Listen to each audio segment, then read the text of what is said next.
ABC 10 News starts now with breaking news. Breaking news: chaos on the busy 5 freeway this afternoon after a plane made an emergency landing. It happened on southbound 5 right by Via de la Valle, the off-ramp in Del Mar. At least one car was hit by a wing of a plane, perhaps several, and somehow no one was seriously hurt, while some were taken to the hospital with non-life-threatening injuries. Good evening. Thank you for joining us. I'm Kimberly Hunt, and traffic is backed up for miles on the 5 freeway all the way to the 101, feeling the impact. Our ABC 10 News reporter Rachel Bianco is live in Del Mar with how this all unfolded. What an afternoon it's been, Rachel. Take a look. Crews are just about to tow this small plane away back to Montgomery Field, where it took off around noon today. So this is the southbound 5 just south of Via de la Valle. Traffic now completely stopped while crews remove the aircraft.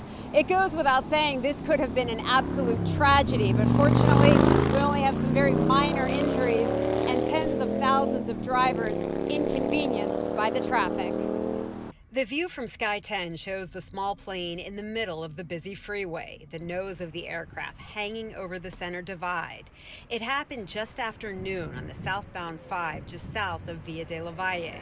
The plane is a single-engine Piper PA-32. It clipped 4 cars. Sarah Tribbets is one of them. We basically broke the fall for the plane, like it landed on the back of the car, and then I think it must have kind of spun around because the car back there has a wing in it. The impact shattered their back window and doused them with jet fuel. We heard it and felt it, and then there was glass everywhere. It shattered back there all the way up until the front seats. It was all over. It's like I had glass in my mouth. The wing of the plane ended up lodged in the back of this car. The woman and young child inside were taken to the hospital for observation, also doused with jet fuel. The pilot and his passenger had just taken off from Montgomery Field and were headed to La Jolla when he began having mechanical trouble. He tried to land in a nearby field but was unable. He and his passenger walked away without any injuries. Anytime a plane lands on a freeway, it's going to be pretty catastrophic. Luckily, it's minor injuries. Another live look as crews get ready to tow this small plane away. Again, traffic stopped once again on the southbound side of the 5. Avoid the area if you can. We know that the owner of the plane lives in Carlsbad. We don't know any information about how experienced he was. It will be up to the FAA to determine exactly what happened. Reporting live on the freeway near Del Mar, Rachel Bianco, ABC 10 News. Rachel, thank you. And joining us now live right now is the president and the CEO of the Air and Space Museum, Jim Kidrick. And Jim, thank you for joining us. As you look at these pictures, you just saw Rachel's footage that we were showing, the plane on the freeway. What do you think may have happened, and what was going through that pilot's mind? What was he trying to do? Well, certainly he was trying to find a place to land. It's really that simple. An element to aviation in general is a realization that something like this could occur anytime. In a weird sort of way, while you're flying, you're always looking at the point you may have to take an airplane into. And in some cases, it actually helps you define your route along the way that you would have potential emergency landing areas. It's really tough, of course.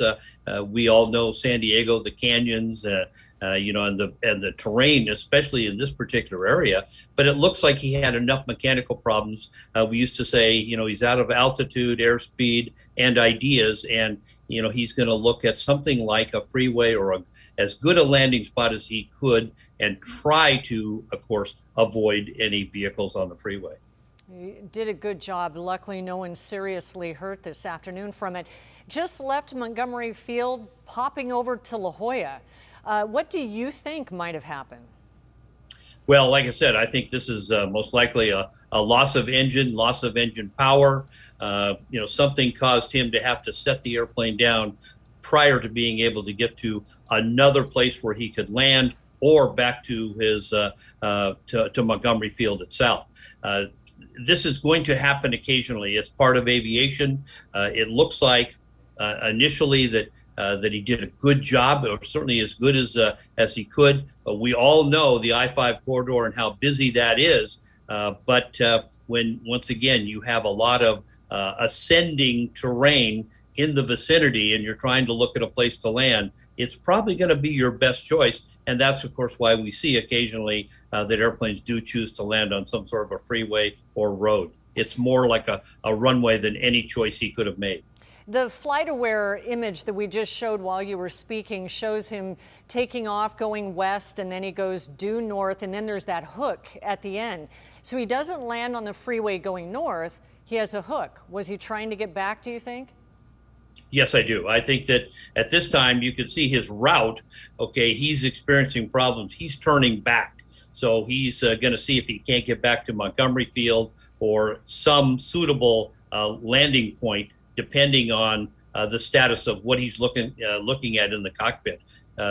Once again, sometimes when you have an emergency, it's not a catastrophe initially, but it could be low oil pressure goes to zero oil pressure. In other words, that the engine or the airplane is failing in some element that would keep it airborne. And what he did is he initially turned back to see, hey, maybe I can reach Montgomery before it completely fails.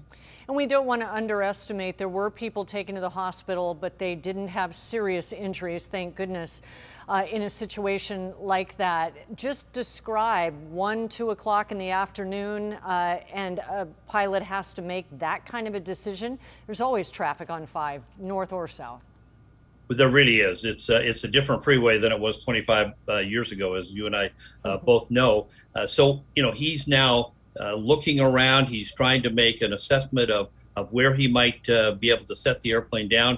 I can still remember back from flight training back in 1972, sir, I have a high altitude emergency. The wind is from the north. I'm going to land to the north. And I'm saying that because there was tremendous repetition and practice of these kinds of scenarios, because being able to handle an emergency is a critical element to flying in general, because it's not like your car. You just pull over to the side of the road. You pull over to the side of something, and what you're looking at is actually a tremendously good result, considering the busyness of the freeway itself and the challenges the aviator had. And Jim Kidrick with the Air and Space Museum, you're always a wealth of knowledge. We appreciate your time this afternoon. Well, thank you. Thank you. We are currently on a pace to finish by August the 31st. The sooner we can finish, the better. Each day of operations brings added risk to our troops. But the completion by August 31st depends upon the Taliban continuing to cooperate and allow access to the airport for those who we're transporting out, and no disruptions to our operations. President Biden is sticking to his August 31st deadline for withdrawing troops from Afghanistan. But Biden has asked for contingency plans in case he determines the U.S. needs to stay longer. The Taliban, which now controls Afghanistan, said they will take action if the U.S. doesn't leave by August 31st. Both Republican and Democratic lawmakers are urging national security officials to extend the date so more Americans and vulnerable Afghans can get out of the country safely. Evacuation efforts have picked up steam in the past few days, but there are still tens of thousands. The Pentagon says a military aircraft full of people flies out of Kabul every 45 minutes. In total, the White House says about 59,000 people now have evacuated Afghanistan in the last 10 days. We are worried that there will be a lot of school absences. Healthcare professionals are advising parents to have your PTO days ready as they anticipate a large spike in back-to-school illnesses. ABC 10 News reporter Rena Nakano shows us how the effects of the pandemic are already trickling into the other pediatric seasonal illnesses. If you've noticed that your child has been a bit more sniffly this summer, you're not alone. COVID has thrown everything out of whack. Dr. John Bradley, infectious disease director at Rady Children's Hospital, says the pandemic has shifted the seasonal illness calendar up quite a bit. Everyone was on lockdown. None of the kids were getting their usual exposures to colds. So the immunity that they would have gotten from these common viruses did not happen. So they remain very susceptible to all of these viruses. These include the common cold, influenza, and respiratory syncytial virus, or RSV, a respiratory illness that can cause pneumonia in infants. These viruses usually spread in winter, when children spend most of their time indoors.